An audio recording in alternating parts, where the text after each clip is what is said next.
would be something that about a year from now would be good to come out with for the Christmas season.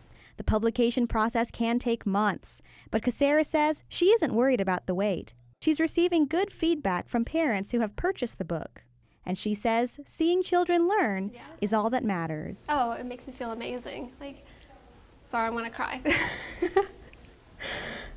Like, even just thinking of myself as a teacher, helping kids, you can't ask for anything else. Learning, perhaps the most exciting adventure of all. Samantha Kalimbahin, TCU News Now. Caceres says she plans to write sequels to her book as part of a series called The Adventures of Cora Lynn. That's all we have for you this week on TCU News Now. Thanks for watching. Have a great day.